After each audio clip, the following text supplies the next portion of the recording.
오늘 본문을 보면 오늘 본문은 그때라는 단어로 시작합니다. 그때 예수께서 이렇게 시작하죠. 그때가 언젠가? 이 그때는 두 가지 때를 의미합니다. 첫째는 예수님께서 우리 지난주에 나눴던 것처럼 수고하고 무거운 짐진 자들아 다 내게로 오라 내가 너희를 쉬게 하리라 라고 말씀하셨던 때예요. 근데 그때가 또한 어떤 때인가? 오늘 말씀을 보면 그 말을 하신 날이 바로 안식일이었습니다. 예수님께서 안식일에 내게로 와서 쉬라고 말씀하셨던 거예요. 예수님은 왜 안식일에 내게로 와서 쉬라고 하셨는가? 사실 안식일은 모든 공동체가 다 같이 쉬기로 한 날입니다. 그러니까 상점도 회사도 문을 닫고 학교도 가지 않는 날이죠.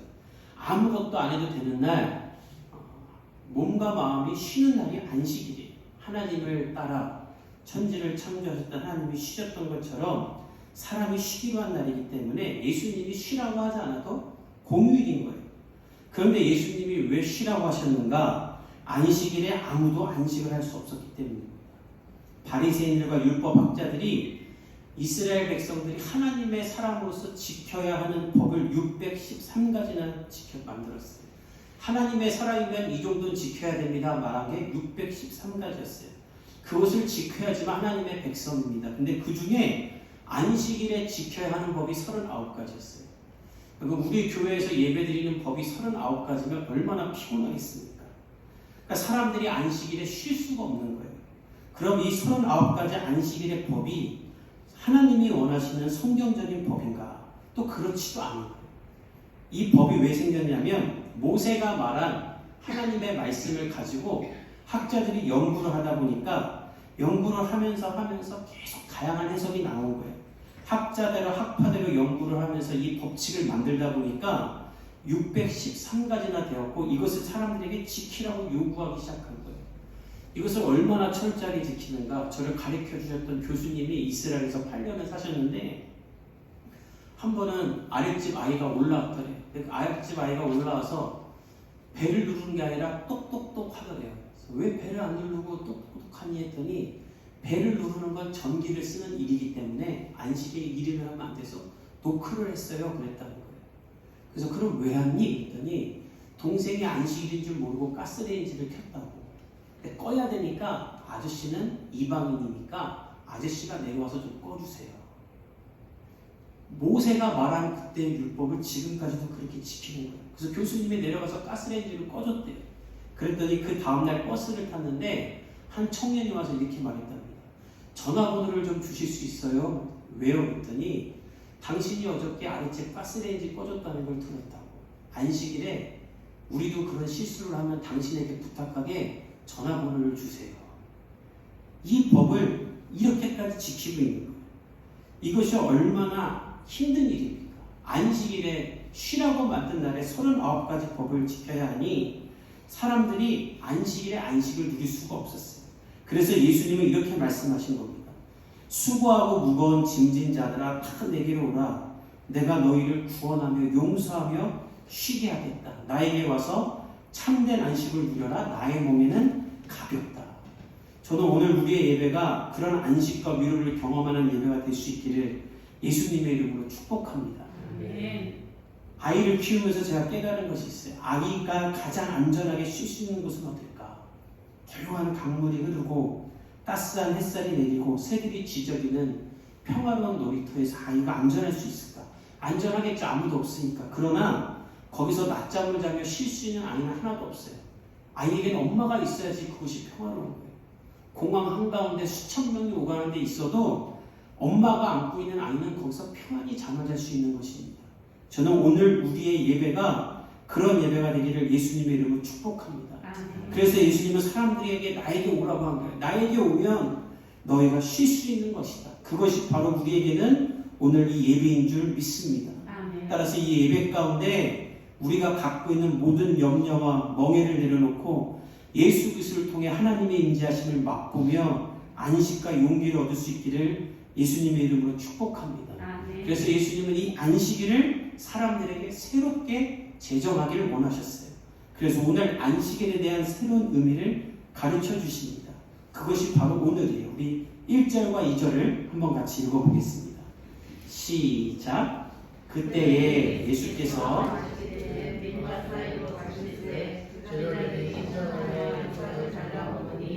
바리새인들이 보고 예수께 말하되 보시오 당신의 제자들이 안식일에 하지 못할 일을 행하니라. 그때 예수께서 그 말씀을 하시고 안식일인데 밀밭 사이로 가셨대요. 원문을 보면 밀밭을 가로질러 갔다. 근데 걸어가다가 제자들이 배가 고파서 이삭을 잘라 먹었다. 이 잘라 먹다 원문을 보면 손으로 따먹었다라는 거예요. 우리가 시골길 걸어갈 때 길가에 있는 이렇게 열매 따먹은 것처럼 따먹은 거예요. 그걸 보고 바리새인들이 예수님께 따집니다. 당신의 제자들이 안식일에 해서는 안 된 일을 합니다. 뭐가 해서는 안 된 일일까? 남의 밀밭 들어가서 먹은 것이 죄인가? 근데 성경을 보면 그것은 죄가 아니에요. 신명기 23장에 보면 하나님이 지나가는 나그네나 가난한 사람이 배가 고플 때 밀밭에 들어와서 그것을 손으로 좀 먹을 수 있도록 해라라고 하셨어요. 밭을 가진 부자가 가난한 사람에게 먹게 좀 해라. 그래서 밀을 다 따지 말아라까지 말씀하셨어요.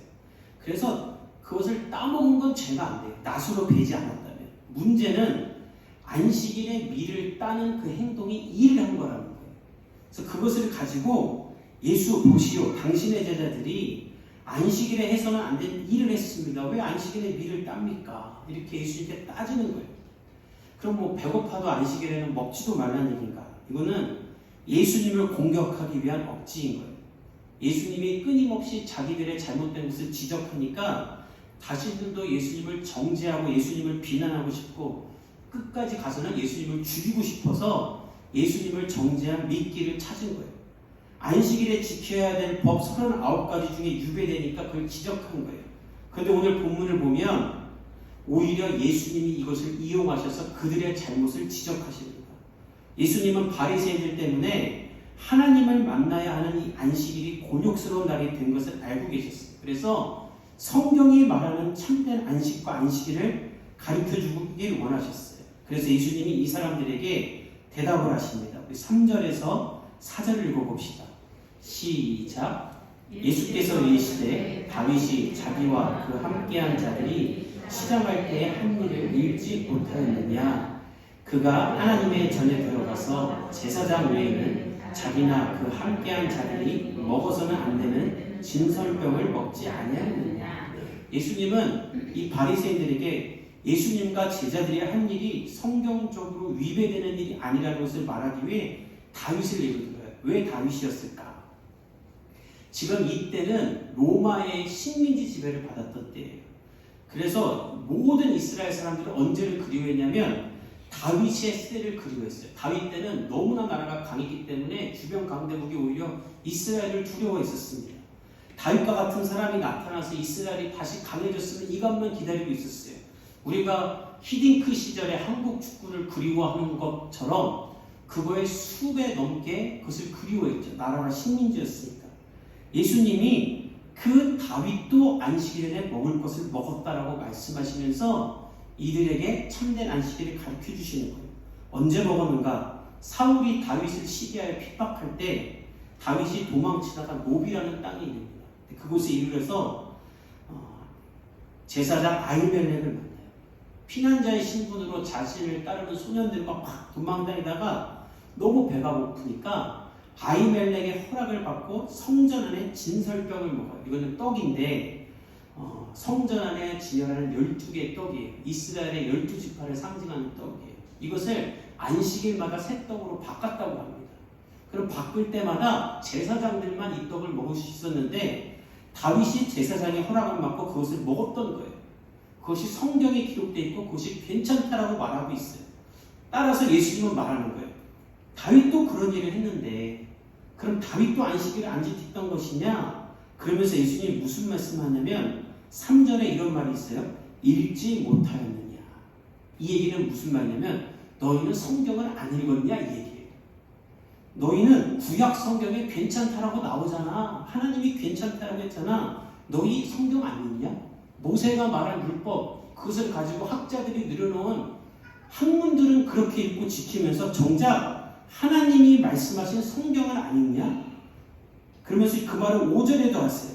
하나님의 말씀이 성경보다 학자들이 만든 율법에 더 권위를 주는 사람들에게 예수님이 지적하시는 거예요. 성경적으로 아무 문제가 안 된다. 그러면서 5절에 또 이런 말씀을 하세요. 우리 5절에서 8절까지를 한번 같이 읽어보겠습니다. 시작. 제자들이 성전 안에서 안식을 범하여도 죄가 없음을 너희가 율법에서 읽지 못하였느냐? 내가 너희에게 이르노니 성전보다 더 큰 이가 여기 있느니라. 나는 자비를 원하고 제사를 원하지 아니하노라 하신 뜻을 너희가 알았더라면 무죄한 자를 정죄하지 아니하였으리라. 인자는 안식일의 주인이라 하시니라. 5절에 안식일에 제사장들이 성전에서 일하는 것은 허용되지 않느냐. 이것은 무엇이냐면 안식일은 다 쉬지만 제사장들은 예배를 드리기 위해서 교회 안에서 일을 했어요. 그래서 그것은 허용됐어요.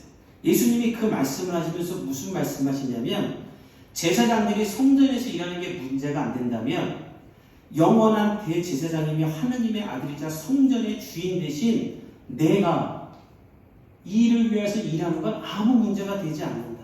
그러면서 자신을 드러내시는 거예요. 성전보다 큰 사람이 내가 여기 있다. 성전의 이유가 되며 목적이 되는 내가 여기 있다. 이것은 아무 문제가 안 된다. 너희는 호세아 6장 6절의 말씀을 모르느냐? 가난한 자들을 돌보고 긍휼히 하는 것이 예배드리는 것보다 하나님이 더 원하는 것을 읽지 못했느냐? 배고픈 자들이 안식일에 먹는 걸 가지고 뭐라고 하지 말아라. 안식일은 너희가 정해놓은 것을 지키는 날이 아니라 하나님 안으로 들어가 쉬는 날이다.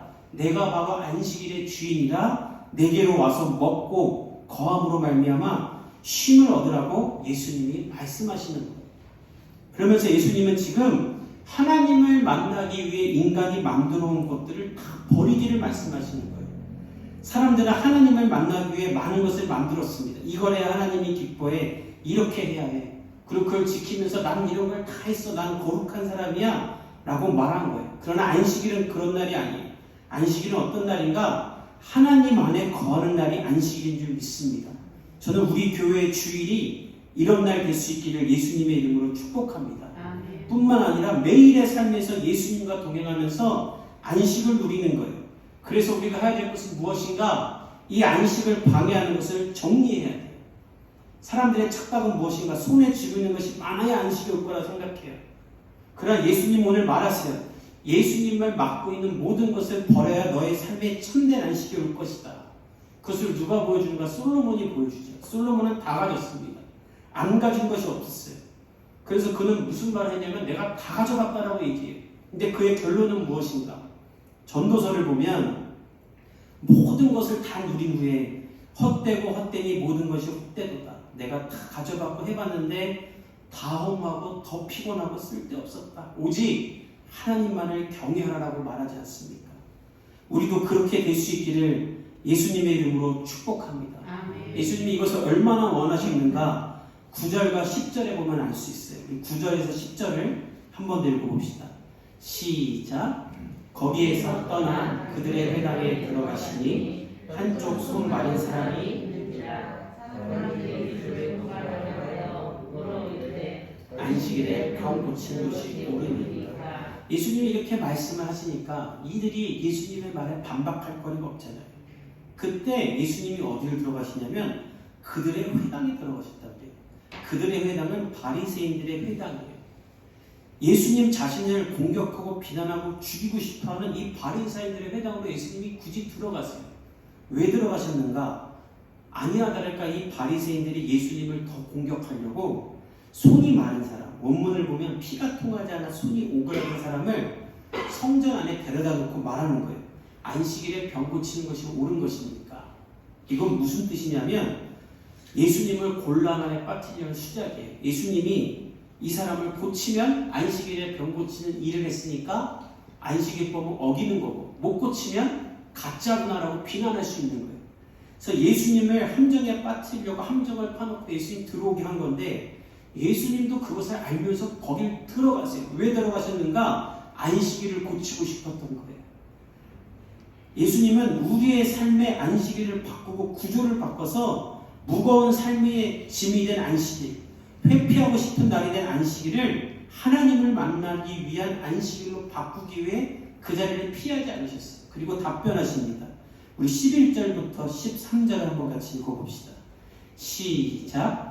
예수께서 이르시되 너희 중에 어떤 사람이 양 한 마리가 있어 안식일에 구덩이에 빠졌으면 끌어내지 않겠느냐. 사람이 양보다 얼마나 더 귀하냐.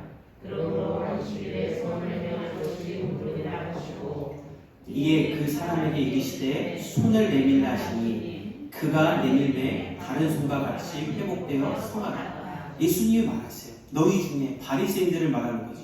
너희 바리새인 중에 양 한 마리가 있는데 구덩이에 빠지면 안 끄집어내냐. 실제로 바리새인들이 자기 양이 구덩이에 빠지면 안식일도 꺼냈다고 해요.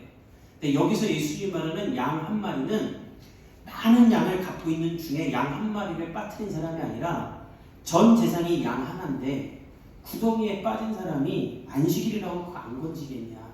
양한테 내일 꺼내줄게 거기 가만히 있어 이럴 사람이 있겠느냐. 하물며 사람이 양보다 귀하지 않냐. 오늘 본문을 보면 얼마나 귀하냐. 얼마나 사람이 귀하냐. 근데 어찌 양보다도 사람을 한창게 여기느냐. 이 양은 곧 재산이고 돈을 말하는 거예요. 바리새인들은 사람보다 돈을 귀하게 여기고. 그러면서 예수님이 무슨 말씀하시냐면 안식일에 선을 행하는 것이 옳다. 이 선은 올바르게 아름답게 행하는 게 옳다라는 뜻이에요. 즉 안식일은 정해진 규칙을 지키는 날이 아니라 올바르며 아름다운 일을 하는 날이다. 그러면서 올바르고 아름답게 그 손 많은 사람을 예수님이 고쳐주시는 거예요. 그리고 예수님은 말씀하셨죠. 안식일이 사람을 위해 있는 것이 아니라 안식일이 사람을 위해 있는 것이다. 사람이 안식일을 위해 있는 것이 아니다. 오늘 이 말씀 가운데 우리가 무엇을 배워야 합니까? 예수님은 우리의 주일이 선하고 올바르고 아름답기를 원하시는 거예요. 그 방법은 무엇인가? 우리가 마음을 쏟고 예수님께만 온전히 나아갈 수 있기를 축복합니다. 내 삶의 염려와 문제, 막막함을 예수님께 드리며 삶의 어떤 현실적인 문제가 있을지라도 예수님만 바라보며 예배드리기로 결단하면 예수님은 어떤 위협을 무릅쓰고도 우리를 고치시고 우리를 자신의 자녀 삼으시는 거예요. 그래서 우리는 우리의 주일을 어떻게 보내야 되는가? 예수님이 나의 안식입니다라는 고백을 가지고 모든 문제와 염려를 주님께 맡기며 최선을 다해 예배드릴 수 있기를 예수님의 이름으로 축복합니다. 아멘. 이 주일 예배를 위해 방해되는 모든 것을 정리해야 돼요. 예수님은 십자가에 달려 죽으사 휘장을 찢으시고 하나님과 우리 사이의 모든 절차를 다 없애셨어요. 누구나 하나님을 만날 수 있도록 하나님을 임재할 수 있도록 하셨어요.